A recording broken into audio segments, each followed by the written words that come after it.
할렐루야, 아멘. 오늘 기도하러 나온 이 밤에 은혜 받는 밤 되시길 축복합니다. 오늘 기도에 응답이 있는 밤 되기를 축복합니다. 기도할 때 여러분 기도 입술이 열리고 기도의 줄기와 맥이 기도 영이 뚫리는 오늘 이 밤이 되기를 주님의 이름으로 간절히 축복합니다. 아멘. 할렐루야, 아멘. 오늘 읽은 이 사사기 본문 가지고 저는 은혜 입은 삼손이라는 제목으로 말씀을 좀 나누도록 하겠습니다. 여러분, 삼손은 사사입니다. 사사기의 사사는 총 12명이 나옵니다. 그 중에 오늘은 가장 마지막 사사인 삼손입니다. 그리고 가장 마지막에 나왔는데 가장 분량도 가장 많은 사사입니다. 여러분, 삼손은 잘 아시는 대로 모태로부터 여호와의 사자에게 수태고지를 받고 나실인으로서 태어나서 평생 성령의 감동하심, 성령의 역사를 시작으로 사사로서의 삶을 살아갑니다. 여러분, 삼손은 어떤 사람이죠? 큰 능력의 사람입니다. 큰 힘이 있는 사람이에요. 여러분, 나귀 턱뼈 가지고 1000명을 죽이는 만큼 능력의 사람, 장부의 사람, 힘의 사람입니다. 또한 삼손은 어떤 사람이냐? 성령의 사람입니다. 여러분, 삼손이 13장에서부터 16장까지 총 4장에 걸쳐서 나오는데 성령을 입었다, 성령에 감동되다라고 하는 표현이 4번이나 나와요. 여러분, 그러니까 한 장에 한 번꼴로 나오는 건데 대단히 많은 수입니다. 여러분, 성경에서 반복은 중요한 거거든요. 근데 4번이나 나오고 있으니 가히 삼손은 성령의 사람, 성령에 사로잡힌 사람입니다. 우리가 이 삼손이라고 하는 사람은 어려서부터 설교를 너무 많이 들었고 교회 앞에서부터 잘 알고 있는 사람인데, 여러분이 생각하고 있는 삼손 어떤 이미지를 가지고 있으세요? 여러분, 삼손, 그의 삶이, 그의 인생이, 그의 모든 것이 도전이 되고, 공감이 되고, 롤모델이 되고, 영향력이 있는 여러분 그런 인생이었나요? 왠지 아닌 것 같다, 그렇죠? 왠지 삼손은 아닌 것 같아요. 네, 그렇습니다. 여러분, 삼손은 그의 삼손의 마지막 삶은 그닥 우리가 추천할 만한 것이 못 되죠. 왜 그랬죠? 두 눈 뽑히고 블레셋에 잡혀가지고 노예마도 못한 모진 고통을 다 당하고 재롱을 당하고 희롱과 놀림, 조롱의 대상이 되고 말기 때문입니다. 오늘 우리가 함께 읽은 이 본문은 삼손의 인생 말미에 해당하고 있습니다. 자, 그런데 오늘 마지막에 오늘 이 삼손이 하나님의 은혜를 입었습니다. 하나님의 은혜, 그가 어떤 은혜를 입었는지, 그리고 그가 어떻게 은혜를 입게 됐는지 함께 살펴보고 오늘 말씀 붙들고 기도하고 싶습니다. 여러분, 이 삼손이 오늘 은혜를 입기 전에 그에게 닥친 고난의 문제가 있었습니다. 물론 그것을 그가 스스로 자초한 것이기도 하지만 하나님께서 어떤 큰 그림을 그려가시려고 그 은혜를 입히기 위하여 하나님이 그려놓은 밟아놓는 단계가 아닐까, 그렇게도 생각해 봅니다. 첫 번째 뭐냐면, 무슨 문제냐면 죄의 문제라는 것이, 죄의 문제에 걸렸어요. 사사기 16장 16절에 있는 말씀 우리 같이 한번 읽어볼까요? 사사기 16장 16절입니다. 날마다 그 말로 그를 재촉하여 조름에 삼손의 마음이 번뇌하여 죽을 지경이라. 여러분, 이 죄의 문제를 만났습니다. 이 죄의 문제는 끝이 없다는 것입니다. 끝이 없어요. 여러분, 삼손은 뭐가 참 많았냐면 여자가 참 많았어요. 삼손은 참 여자가 많아요. 늘 여자와 함께 했어요. 여러분, 여자 때문에 흥한 사람들이 있잖아요. 여러분, 이삭의 아내 리브가 얼마나 축복받았습니까? 여러분, 엘가나의 아내 한나, 또 사무엘 얼마나 축복받습니까? 은혜의 여인, 기도의 여인, 현숙한 여인으로 복을 받는데 오늘 삼손은 늘 여자와 함께하다가 늘 여자를 밝히다가 오늘 마지막에 좀 불행하게 돼요. 첫 번째 무슨 여인을 만나느냐? 블레셋 여인을 만납니다. 사사기 13장 4절의 말씀에 이렇게 기록되어져 있어요. 그때에 블레셋 사람이 이스라엘을 다스린 까닭에 삼손이 틈을 타서 블레셋 사람을 치려함이었으나 그의 부모는 이 일이 여호와께로부터 나온 것인 줄은 알지 못하였더라. 첫 번째는 블레셋 여인을 만났는데 이는 놀랍게도 하나님의 뜻이 있었던 여인이었습니다. 블레셋 사람들을 심판하고자 하는 하나님의 계획이 있었다는 거예요. 두 번째는 어떤 여인을 만나느냐?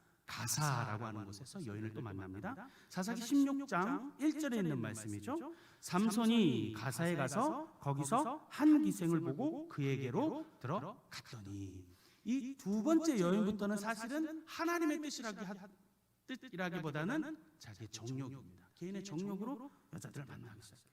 그리고 세 번째로 여인을 만나는데, 여러분이 너무나도 잘 알고 있는 악독하고 악랄한 여자 들릴라를 만나게 되죠. 16장 4절에 있는 말씀 함께 읽겠습니다.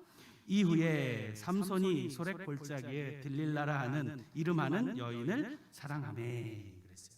그럼 삼손 여자를 참 많이 만납니다. 계속 만나요. 여러분, 왜 이렇게 삼손이 여자 때문에 힘들었을까?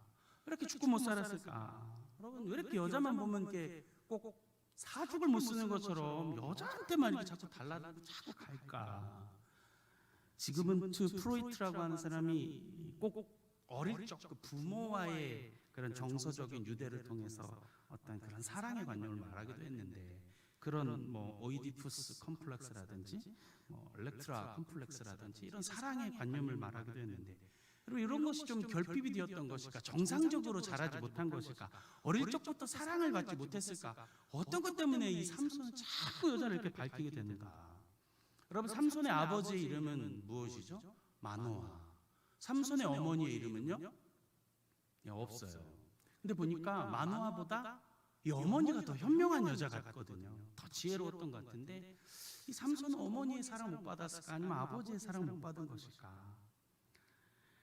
나시린으로서 살아야 하는 그 삶, 여러분, 여호와 하나님만으로만 만족해야 하는 그 삶, 나시린, 하나님의 수태고지를 받은 사람, 여러분, 그 본질을 잃어버리고서는 그렇게 만족해야 되는 사람은 잃어버리고 그 만족이 되어지지 않는 다른 것을 찾아서 자꾸 평안함을 누리려고 했고 안정감을 누리려고 한 것이 아닐까? 여러분, 그게 만족이 돼요? 만족이 안 되니까 또 만나고 또 만나는 것이에요.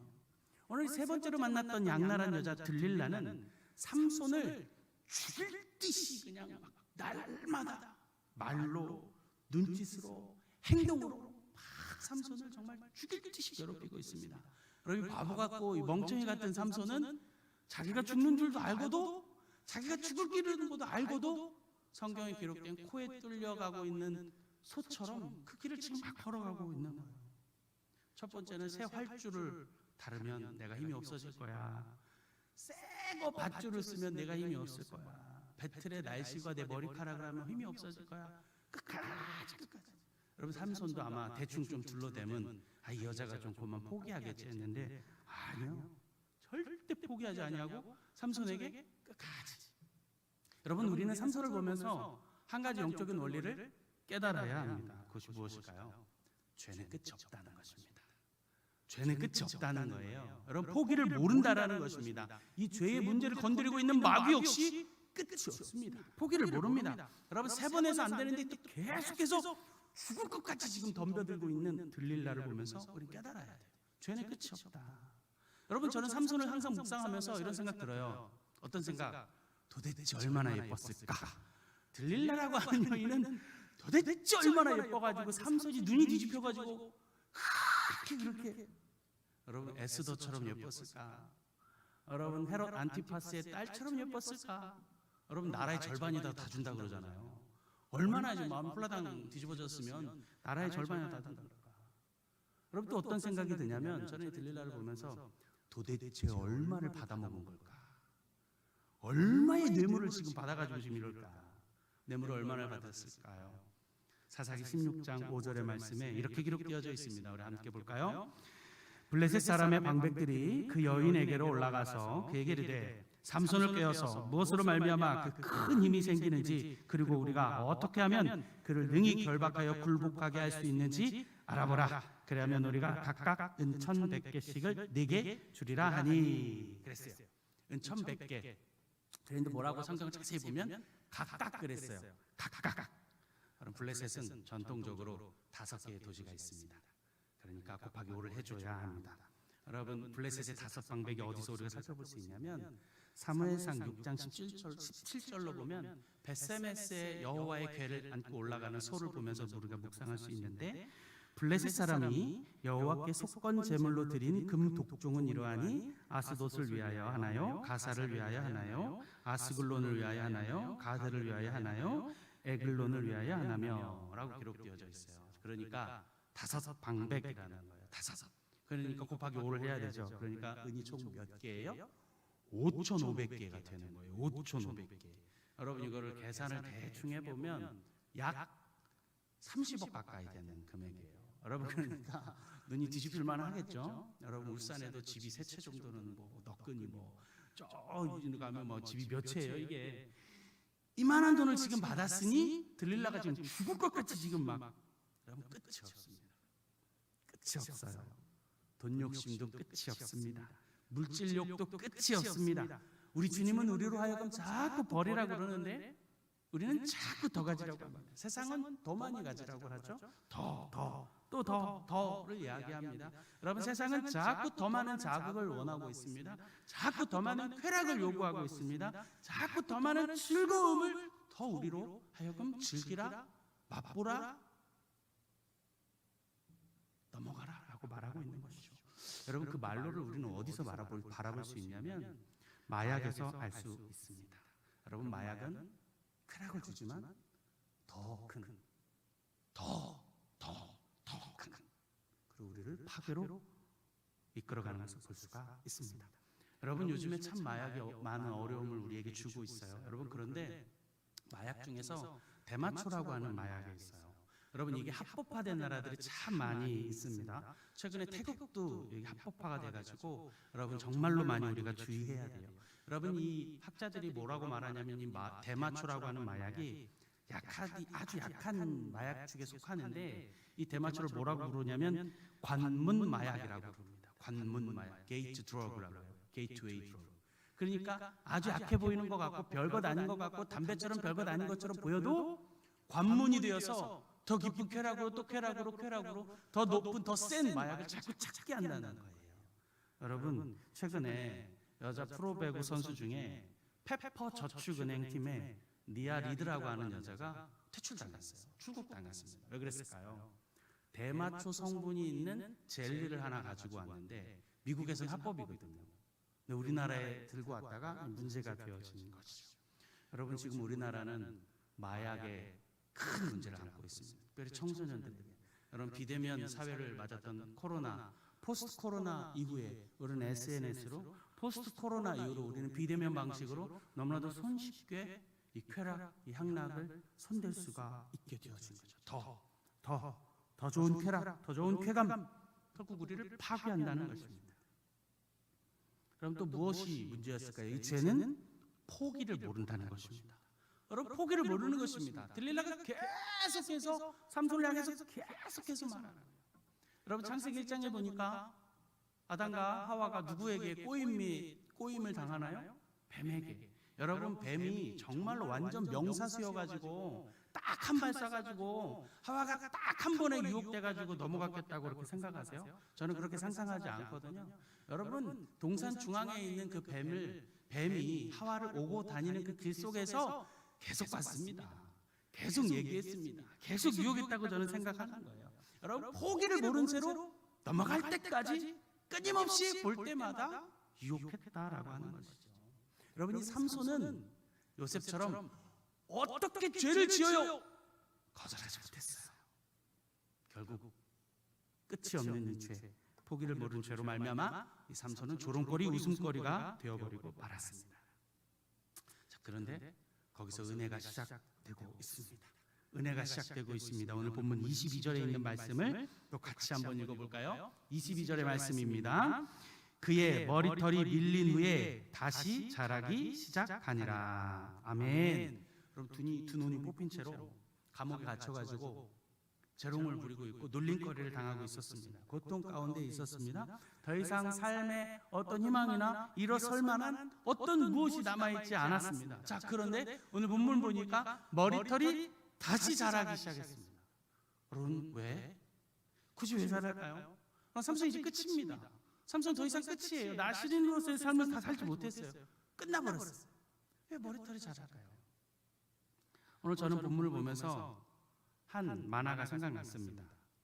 1986년 이두호 화백이 그린 머털도사님이라고 하는 단행본이 있었어요. 여러분, 이 단행본은 1989년 MBC TV 프로그램에 머털도사라는 만화 영화가 등장했습니다. 아주 선풍적인 인기를 아주 그냥 저도 엄청 열심히 봤던 기억이 납니다. 여러분, 시청률 이 과학적인 통계 수치가 잡혀져 있지 않았던 그때에 50%가 넘었다고 해요. 물론 정확하진 않지만 여러분, 진짜 전 국민의 40대 50대 모든 지금 중년의 남성들은 그걸 보고 다 찾았다 이 말입니다. 여러분, 머털이가요 누덕마을에 살았는데요, 지락마을의 왕지락과 대결을 펼칩니다.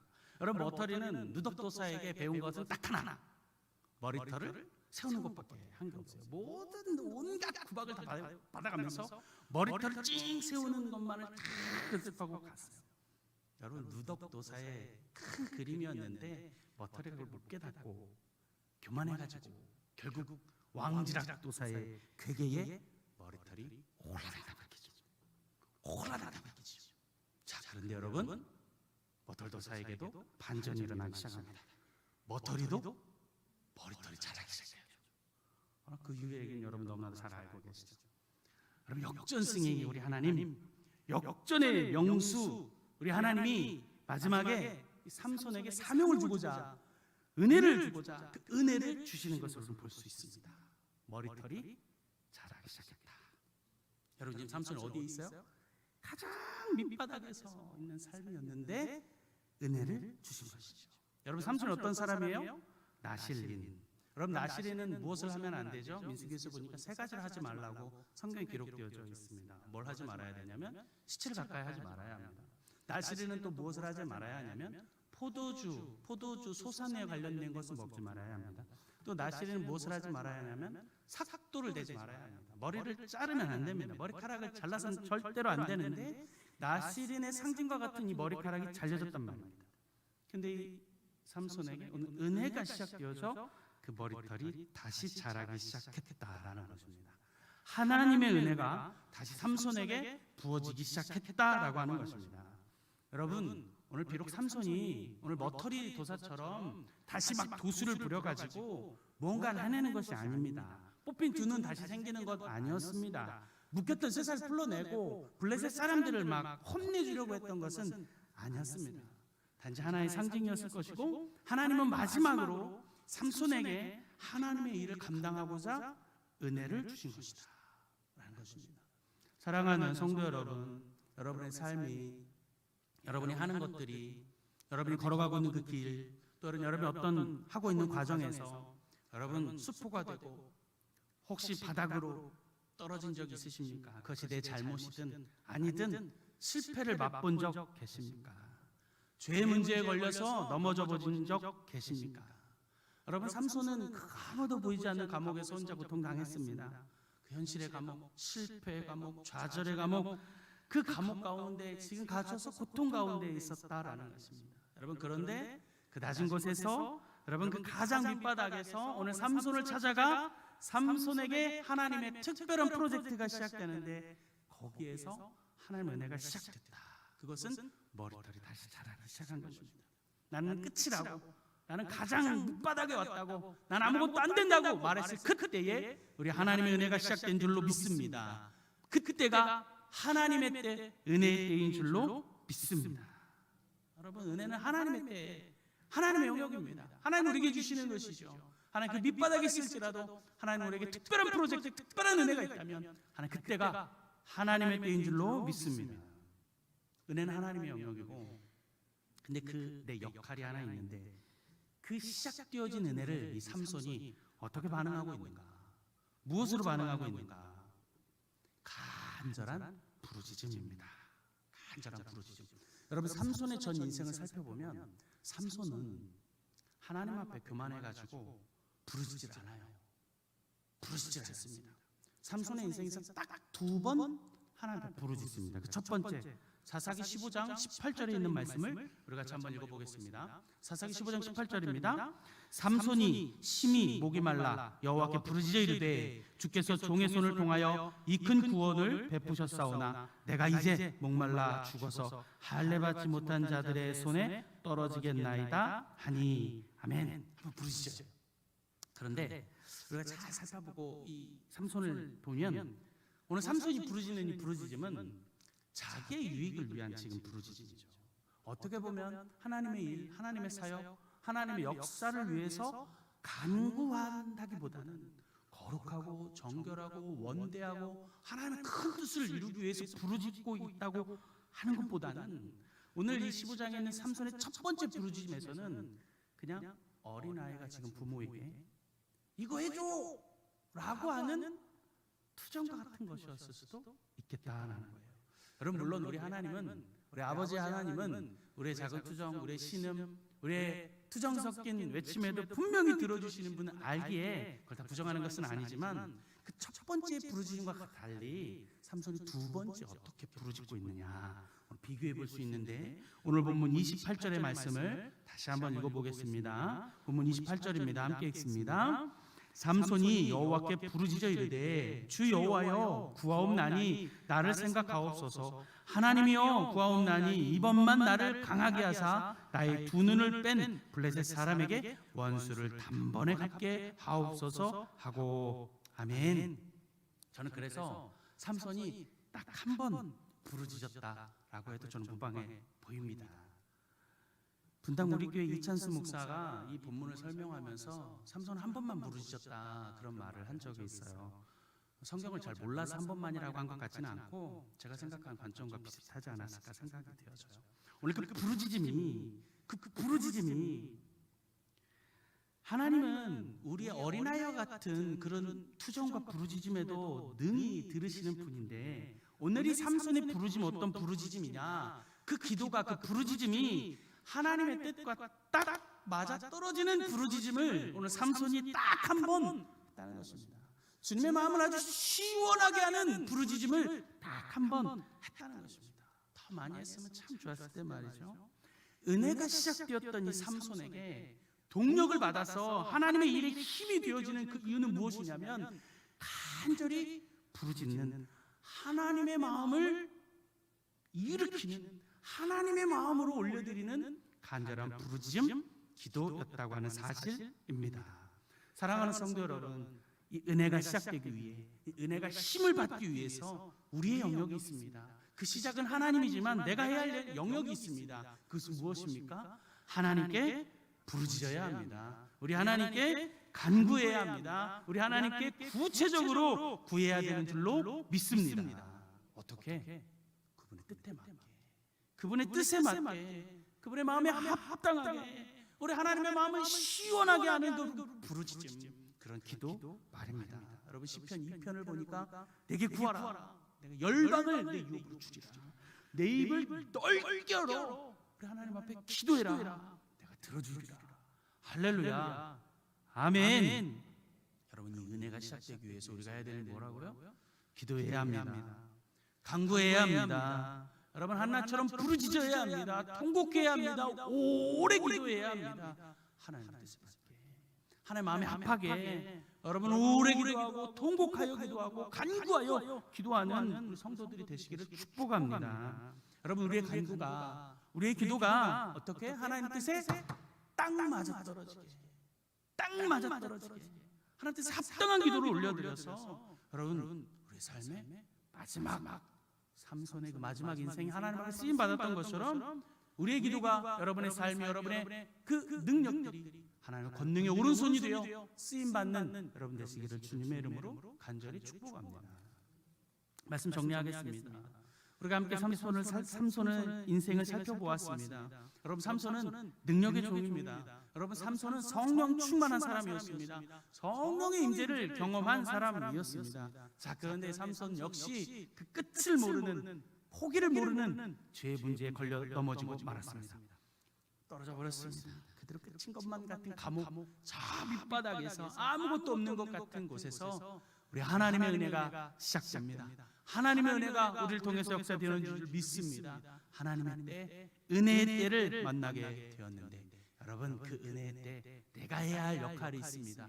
나의 역할은 부르짖어야 하는 줄 믿습니다. 간절히 불러야 하는 줄로 믿습니다. 간절히 간구해야 되는 줄로 믿습니다. 여러분, 그러면 우리가 날마다 정점이 올라가서 항상 간구하면 좋겠지만 그럴 수 없는 우리이기에 그럼에도 불구하고 오늘 이 밤에 우리 하나님 앞에 그 은혜의 때를 만나기 위하여 하나님의 때를 만나기 위하여 여러분 우리 그렇게 간구하십시다. 여러분 하나님의 뜻에 맞게 하나님 앞에 부르짖는 우리가 되어 지십시다. 우리의 부르짖음, 우리의 애통, 우리의 간구가 오늘 그 기도가 하나님의 은혜가 되어 오늘 이 밤에 부어질 줄로 믿습니다. 오늘 이 밤이 그때 하나님의 때, 은혜의 때를 경험하고 그렇게 나아가는 복된 옥동 중앙교회 모든 성도들이 다 되시기를 주님의 이름으로 간절히 축원합니다. 축원합니다. 아멘. 우리